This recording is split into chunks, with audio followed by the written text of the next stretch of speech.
का। मैं हूं आपका जीव विज्ञान शिक्षक और आप देख रहे हैं मेरा यूट्यूब चैनल बायोलॉजी एक्स्ट्रा। आज हम पढ़ने वाले हैं प्रोटोजोआ। हम लोग बात कर रहे थे किंगडम प्रोटिस्टा की, और किंगडम प्रोटिस्टा में हम लोगों ने इसके पहले ऑटोट्रॉपिक प्रोटिस्ट के बारे में पढ़ चुके हैं, साथ ही स्लाइम मोल्ड के बारे में भी पढ़ चुके हैं। आज हम बात करने वाले हैं प्रोटोजोआ के बारे में। जब हम प्रोटोजोआ की बात करते हैं तो हमें दो बातें, आर.एच. व्हिटेकर का पांचजगत वर्गीकरण और उसके पहले का वर्गीकरण। आर.एच. व्हिटेकर के पहले के वर्गीकरण को हम देखते हैं तो यहाँ पर जो प्रोटोजोआ है ये एक फाइलम के रूप में था, एक स्वतंत्र फाइलम के रूप में था। लेकिन जब आर.एच. व्हिटेकर ने अपना वर्गीकरण दिया तो जो यूनिसेलुलर एनिमल्स को जो है, यूनिसेलुलर ऑर्गेनिज्म को जो है वो प्रोटिस्टा के अंतर्गत शामिल कर लिया और प्रोटोजोआ को भी उसके अंतर्गत इंक्लूड कर दिया गया। तो चलिए आज हम इसी प्रोटोजोआ पर बात करते हैं। देखिए प्रोटोजोआ, जब हम शब्द की बात करते हैं तो प्रोटोजोआ शब्द जो है वो ग्रीक भाषा के शब्द से मिलकर बना है, और ग्रीक भाषा के दो शब्दों से मिलकर बना है। प्रोटोस का मतलब होता है फर्स्ट या प्रथम, और जून का मतलब होता है एनिमल या जंतु। अर्थात इस प्रकृति में, इस पृथ्वी पर आने वाले सबसे पहले जंतु को ही प्रोटोजोआ कहा जाता है। अर्थात प्रोटोजोआ जो है वो ऐसे जीव हैं जो इस संसार में, ऐसे जंतु हैं जो इस संसार में सबसे पहले प्रकट हुए। वैसे अगर आप देखें तो प्रोटोजोआ का सर्वप्रथम अध्ययन जो है वो लीवेनहॉक के द्वारा किया गया। ठीक है, सबसे पहले अध्ययन प्रोटोजोआ किसके द्वारा किया गया? लीवेनहॉक के द्वारा किया गया। लेकिन प्रोटोजोआ जो नाम है वो 1820 में गोल्डफस्ट के द्वारा दिया गया। इसको जरा ध्यान रखिएगा कि प्रोटोजोआ जो नाम है 1820 में किसके द्वारा दिया गया? गोल्डफस्ट के द्वारा दिया गया। जबकि वान सिबोल्ट ने क्या काम किया? इनके यूनिसेलुलर नेचर के बारे में विस्तृत वर्णन किया। वान सिबोल्ट के द्वारा प्रोटोजोआ के यूनिसेलुलर नेचर के बारे में, यूनिसेलुलर प्रकृति के बारे में, एक कोश की प्रकृति के बारे में विस्तृत जानकारी दी।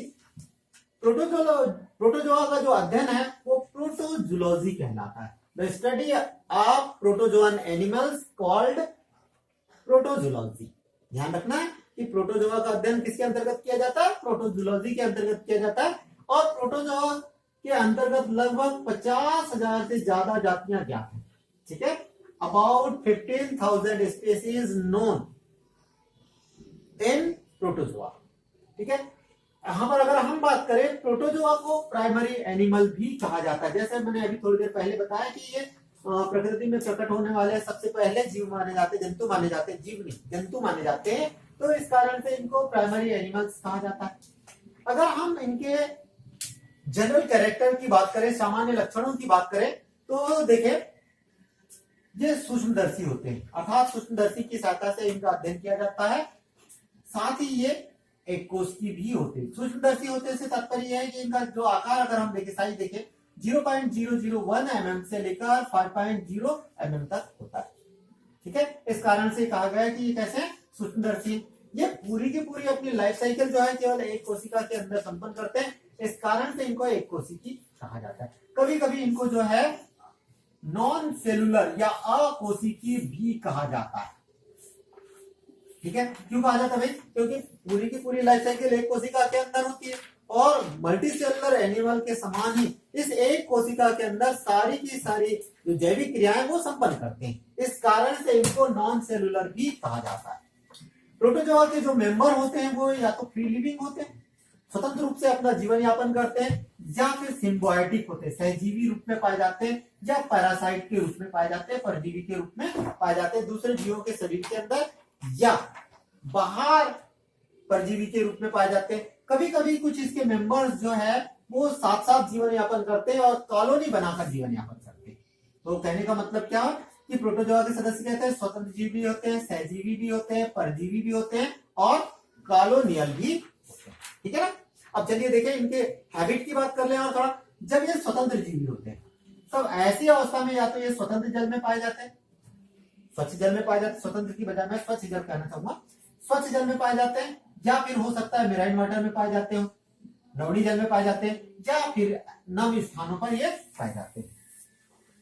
ठीक है, चौथा लक्षण देखें, इनकी जो बॉडी है, इनका जो शरीर है वो असममिति प्रदर्शित करता है, असिमेट्रिकल बॉडी होती है इनकी। अब जैसे ये अमीबा है, अगर आप अमीबा को किसी भी एंगल से काटिए दो बराबर भागों में नहीं बैठ सकता।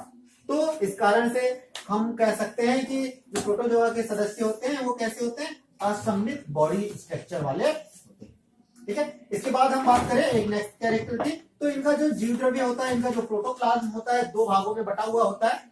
जो बाहरी भाग होता है उसको एक्टोप्लाज्म कहते हैं, जबकि जो अंदर का जो भाग होता है, जो डेंस होता है, वो एंडोप्लाज्म कहलाता है। अब यहाँ पर देखिए सबसे बाहरी वाला जो भाग होगा वो क्या कहलाएगा बेटा, ये कहलाएगा एक्टोप्लाज्म। ठीक है, ये एक्टोप्लाज्म कहलाएगा, जबकि जो अंदर वाला भाग होगा, ये अंदर वाला भाग जो क्या कहलाएगा, एंडोप्लाज्म कहलाएगा। ठीक है, इसको भी ध्यान में रखना है क्योंकि ये स्पेशल कैरेक्टर्स के रूप में पाया जाता है। अब देखिए इसकी जो प्रोटोप्लाज्म होता है, इसके प्रोटोप्लाज्म में या तो एक केंद्रक पाया जाएगा या फिर बहुत सारे केंद्रक पाए जाते हैं। अगर हम इसी पैरामीशियम की बात करें, पैरामीशियम में दो केंद्रक पाए जाते हैं, माइक्रो न्यूक्लियस और मैक्रो न्यूक्लियस।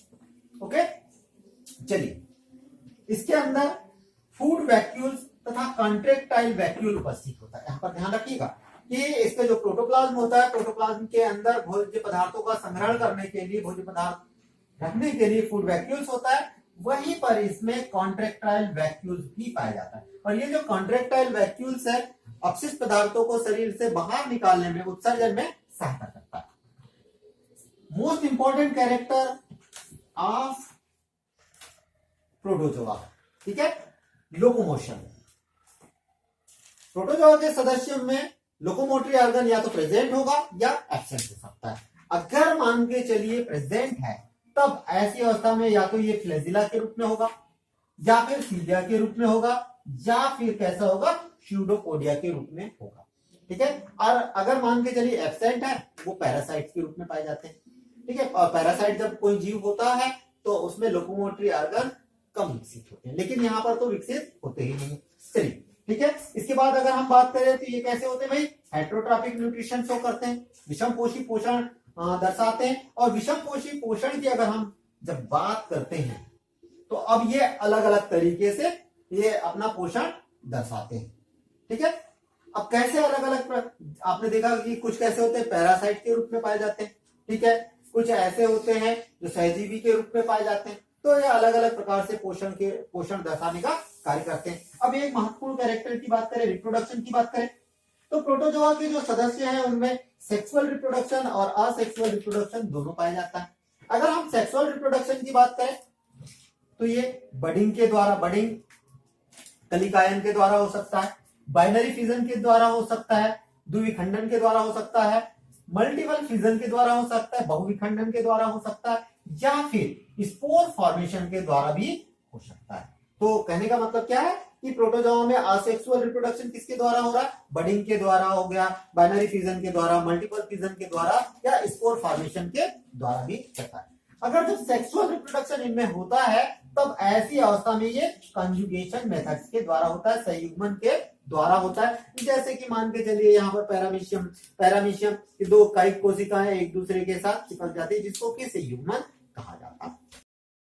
चलो कर देते हैं, अब थोड़ा सा आवाज भी कम हो गई। भाई हम जब आर.एच. विटेकर के वर्गीकरण की बात करते हैं तो प्रोटोजोआ को जो है वो मुख्य रूप से 4 संघों में बांटा गया है। ठीक है, 4 संघ कौन कौन से भी, सबसे पहला है मैस्टिगोफोरा, दूसरा है राइजोपोडा, तीसरा है स्पोरोजोअन्स और चौथा है सीलिएटा। अगर हम मैस्टिगोफोरा की बात करें, भाई ये जो पूरा का पूरा वर्गीकरण किस आधार पर दिया है, ये पूरा का पूरा वर्गीकरण दिया गया है लोकोमोशन के आधार पर। ठीक है, लोकोमोशन के आधार पर ये वर्गीकरण दिया गया है। और ये वर्गीकरण की जब हम बात करते हैं तो चलिए देखें, इनका कंपैरेटिवली बात करें हम, तो मैस्टिगोफोरा में जो प्रचलन अंग है वो फ्लैजिला होता है। ठीक है, ध्यान रखिएगा कि मैस्टिगोफोरा या जू फ्लैजिलेटा में जो प्रचलन अंग है वो किसके द्वारा होता है, फ्लैजिला के द्वारा होता है, जिसमें एक या अनेक फ्लैजिला पाए जाते हैं। अब फ्लैजिला क्या होते हैं, चाबुक के समान संरचना होती है, एक लंबी धागेनुमा संरचना होती है जिसको फ्लैजिला कहा जाता है। वहीं स्यूडोपोडिया की बात करें, अगर हम स्यूडोपोडिया की बात करें तो स्यूडोपोडिया में जो प्रचलन है जब हम आर.एच. विटेकर के प्रोटोजोआ की बात करते हैं, ठीक है, अब आर.एच. विटेकर के वर्गीकरण में प्रोटोजोआ की बात करते हैं तो प्रोटोजोआ को मुख्य रूप से 4 फाइलम में बांटा गया है। ठीक है, इसके पहले के वर्गीकरण में इन्हें क्लास कहा गया था। तो जो 4 फाइलम है वो कौन कौन से हैं और यह वर्गीकरण किस आधार पर किया गया? इनका वर्गीकरण जो है प्रचलन अंगों के आधार पर किया है, लोकोमोटरी ऑर्गन के आधार पर किया गया है। ये 4 संघ कौन कौन से हैं? मैस्टिगोफोरा, राइजोपोडा, स्पोरोजोअन और सिलिएटा। ठीक है, अब जरा तुलना कर लें भाई। मैस्टिगोफोरा या जूफ्लैजिलेटा ये ऐसे जीव जिनमें लोकोमोटरी ऑर्गन क्या होगा? फ्लैजिला होता है। ठीक है, अब फ्लैजिला क्या होता है भाई? अगर मान के चलिए ये कोई जीव है तो इसमें फ्लैजिला ये लंबे पतले धागे नुमा संरचना के रूप में पाई जाती है। ठीक है, अब ये इनमें फ्लैजिला या तो एक होंगे या फिर अनेक फ्लैजिला पाए जाते हैं। वहीं पर राइजोपोडा की बात करें तो राइजोपोडा में जो प्रचलन अंग है वो सीडोपोडिया होता है। ठीक है, सीडोपोडिया जैसे मान के चलिए ये अमीबा है। ठीक है, अमीबा को प्रचलन करना है तो यहाँ पर ये कुछ इस प्रकार की संरचना बनती है जिसको क्या कहा जाता है? सीडोपोडिया कहा जाता है। वहीं पर अगर हम स्पोरोजोन्स की बात करें तो स्पोरोजोन में लोकोमोटरी ऑर्गन जो है एब्सेंट होता है। क्यों? क्योंकि ये पैरासाइट के रूप में पाए जाते हैं, इसी कारण से इनको पैरासाइट प्रोटोजोआ भी कहा जाता है। चौथा जो संघ है वो है सीलिएटा का, और सीलिएटा में प्रचलन अंग जो है वो किसके द्वारा होता है? सीलिया के द्वारा। सीलिया छोटी छोटी संरचनाएं होती हैं। अगर आप इस तरह की बात देखें इस एनिमल को, ये पैरामीशियम का हमने डायग्राम बनाया और पैरामीशियम के पूरे शरीर पर छोटे छोटे रोम के समान संरचनाएं पाई जाती है और इन रोम के समान संरचनाओं को सीलिया कहा जाता है। चलिए आगे बढ़ते हैं और हम अब इंडिविजुअली जो है अलग अलग तरीके से इनके लक्षणों को देखें। तो सबसे पहले हम देखते हैं मैस्टिगोफोरा के। मैस्टिगोफोरा में मैंने आपको जैसा कि पहले बता दिया, इनमें प्रचलन अंग क्या होता है? फ्लैजिला होते हैं, 1 या 2 फ्लैजिला पाए जाते हैं। वहीं पर मैस्टिगोफोरा के जो मेंबर्स हैं इनकी आकृति निश्चित होती है। ठीक है, इसके अलावा ये स्वतंत्र जीवी होते हैं लेकिन कुछ परजीवी भी होते हैं जैसे कि ट्रेपेनोसोमा, जियार्डिया। वहीं पर कुछ सहजीवी के रूप में भी पाए जाते हैं जैसे कि ट्राइकोनिम्फा। ठीक है, ट्राइकोनिम्फा, यहां पर एक बात थोड़ा सा ट्राइकोनिम्फा के बारे में बता दें कि ये जो ट्राइकोनिम्फा है वो दीमक की आंत में पाया जाता है। ठीक है, दीमक की आंत में पाए जाते हैं और सेलुलोज का पाचन करने वाले एंजाइम सेलुलोज का सिक्रेशन करते हैं। ठीक है, ध्यान रखिएगा। मैस्टिगोफोरा के जो सदस्य हैं अधिकांशतः कैसे होते हैं? विषमपोषी होते हैं। ये अवशोषण के माध्यम से या फैगोसाइटोसिस की क्रिया के माध्यम से अपना भोजन ग्रहण करते हैं। ज्यादा ये ध्यान रखना कि ये विषमपोषी होते हैं और ये अवशोषण या फैगोसाइटोसिस की क्रिया के द्वारा भोजन ग्रहण करते हैं। वहीं पर इनमें असेक्सुअल रिप्रोडक्शन जो है वो लंबवत द्विखंडन या लॉन्गिट्यूडनल बाइनरी फिजन के द्वारा होता है। ध्यान रखना है कि लंबवत द्विखंडन, जिसको इंग्लिश में हम क्या कह रहे हैं? लॉन्गिट्यूडनल बाइनरी फिजन के द्वारा इनमें असेक्सुअल रिप्रोडक्शन होता है। अब इसके एग्जाम्पल कौन कौन से हैं बेटा? ट्रिपेनोसोमा, यहाँ पर जो डायग्राम मैंने बनाया है ये ट्रिपेनोसोमा का है। लिस्मेनिया, जियार्डिया, ट्राइकोनिम्फा, ये इसके एग्जाम्पल है। चलिए अब दूसरे संघ की बात करें जिसका नाम है राइजोपोडा। हमने देख लिया है कि इसमें जो लोकोमोटरी ऑर्गन है वो क्या होता है? फ्लैजिला होता है। ठीक है ना, सॉरी फ्लैजिला बोल रहा हूं, सीडोपोडिया होता है। दूसरी बात, इनके शरीर की जो आकृति है वो परिवर्तनशील होती है। आपने देखा होगा अमीबा की आकृति निश्चित नहीं होती, तो उसी के आधार पर हम ये कह सकते हैं कि इनकी आकृति हमेशा कैसे होती है? बदलती रहती है। अब ये कहां पाए जाते हैं? ये या तो समुद्री जल में पाए जाते हैं या स्वच्छ जल में पाए जाते हैं, लेकिन कुछ ऐसे भी होते हैं जो परजीवी के रूप में पाए जाते हैं जैसे कि एंट अमीबा। अब एंट अमीबा की प्रजातियों में एंट अमीबा हिस्टोलाइटिका या एंट अमीबा जिंजीवेलिस।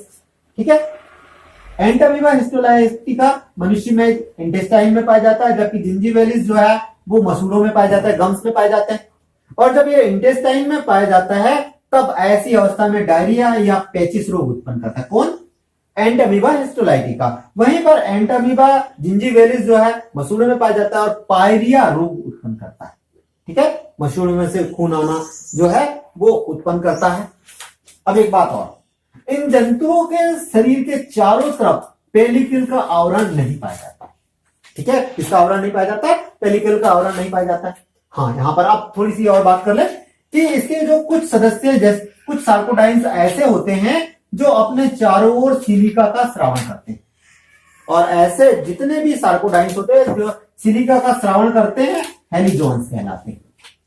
ठीक है, इन्हीं में से एक जो है वो रेडिएलेरिया जो है ये महत्वपूर्ण प्रोटोजोआ है, और ये सिलेंट्रेट एनिमल की तरह ही, डेटम्स की तरह ही मृत्तिका का फॉर्मेशन करते हैं। ठीक है, इसके बहुत सारे एग्जांपल है, जैसे अमीबा का एग्जांपल तो मैंने बता दिया, इसके अलावा एंटामीबा हिस्टोलाइटिका, एंटामीबा जिंजीवेलिस, ऐसे बहुत सारे एग्जांपल हम देखने को मिलते हैं।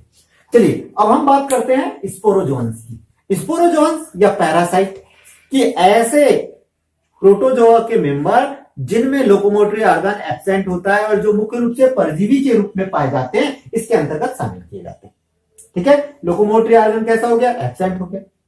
इनकी कायिक अवस्था अमीबा के समान होती है। अमीबा के समान होती है मतलब अनियमित आकार की होती है, लेकिन जो सेक्सुअल स्टेज है वो चेंजेबल होती है, अलग अलग तरीके से होती है। जैसे प्लाज्मोडियम की अगर हम बात करें तो प्लाज्मोडियम में एडल्ट स्टेज अलग होगी, यंग स्टेज अलग होगी, तो अलग अलग आकृति ये होते हैं। अब स्पोरोजोन्स कैसे होते हैं भाई? परजीवी के रूप में पाए जाते हैं। इसके अलावा इनमें पेलिकल का आवरण अनिवार्य रूप से पाया जाता है। शरीर के चारों ओर एक आवरण होता है जिसको कि पेलिकल कहा जाता है। इनमें रिप्रोडक्शन जो है, सेक्सुअल रिप्रोडक्शन सिनगेमी के माध्यम से होता है और उसके बाद इनमें स्पोर का फॉर्मेशन भी होता है। इसके अलावा ये विषमपोषी होते हैं। ठीक है, अपना भोजन जो है दूसरे जीवों से प्राप्त करते हैं, परजीवी के रूप में प्राप्त कर रहे हैं।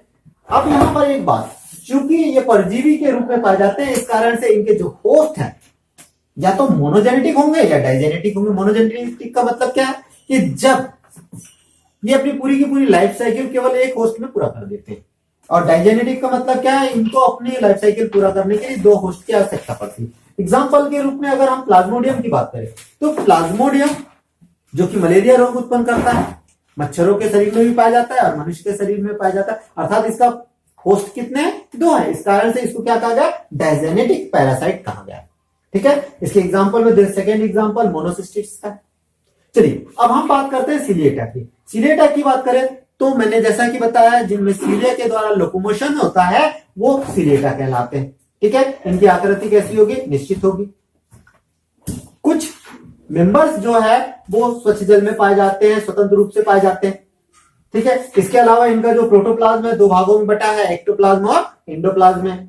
इनके शरीर पर दो न्यूक्लियस पाए जाते हैं। इनके प्रोटोप्लाज्म के अंदर जो है वो दो न्यूक्लियस पाए जाते हैं, और ये दो न्यूक्लियस कौन से? बड़ा आकार का जो न्यूक्लियस होगा उसको मैक्रो न्यूक्लियस कहते हैं, जबकि छोटे आकार का जो न्यूक्लियस है माइक्रो न्यूक्लियस कहते हैं। जैसे यहां पर अगर हम बात करें ये, ठीक है, मैक्रो न्यूक्लियस और माइक्रो न्यूक्लियस। जो मैक्रो न्यूक्लियस है, ये मैक्रो न्यूक्लियस शरीर की विभिन्न प्रकार की क्रियाओं को नियंत्रित करने का कार्य करता है। वहीं पर ये जो माइक्रो न्यूक्लियस है ये रिप्रोडक्शन की क्रिया को नियंत्रित करने का कार्य करता है, प्रजनन की क्रिया को नियंत्रित करने का कार्य करता है। इसके एग्जाम्पल में बहुत सारे एग्जाम्पल हैं, जिनमें से मैंने यहाँ केवल दो एग्जाम्पल लिखा है, पैरामीशियम और वर्टिसेला। चलिए अब हम बात करते हैं प्रोटोजोआ के इंपॉर्टेंस की। जैसे सिक्के के दो पहलू होते हैं, ठीक उसी प्रकार से प्रोटोजोआ के भी दो पहलू होते हैं। कुछ प्रोटोजोआ ऐसे होते हैं जो हमारे लिए लाभदायक होते हैं, वहीं पर कुछ प्रोटोजोआ ऐसे होते हैं जो हानिकारक होते हैं। तो क्या है हानिकारक और लाभदायक क्रियाएं, उनको हम संक्षिप्त में जान लें। अगर हम बात करें लाभदायक क्रियाओं की, तो हमारे लिए हानिकारक जीवों को खाकर हमारी रक्षा करने का कार्य प्रोटोजोआ के सदस्यों के द्वारा किया जाता है। ठीक है, क्या बता भाई कि हमारे लिए जो हानिकारक जीव है उनको एज अ भोजन के रूप में कौन खाते हैं?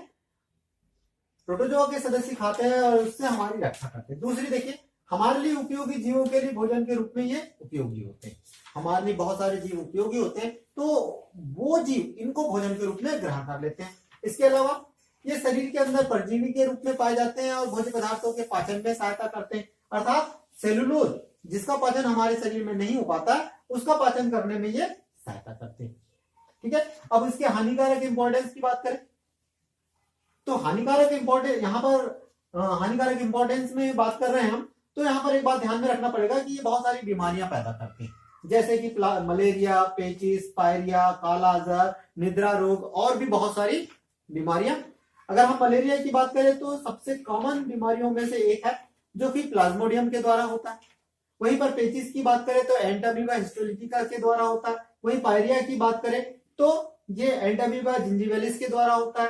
कालाजार की बात करें ट्रिपोनोसोमा के कालाजार लैस्मीनिया के माध्यम से होता है, वहीं पर निद्रा रोग जो है ट्रिपोनोसोमा के माध्यम से होता है। तो कहने का मतलब ये है कि प्रोटोजोआ हमारे लिए लाभदायक होने के साथ साथ ये हानिकारक भी है। उम्मीद करूंगा दोस्तों आपको मेरा यह वीडियो पसंद आएगा, और यह वीडियो यदि पसंद आए तो इसे लाइक एवं शेयर करना ना भूलें। फिर मिलते हैं एक नए टॉपिक के साथ, एक नए वीडियो के साथ। तब तक के लिए नमस्कार।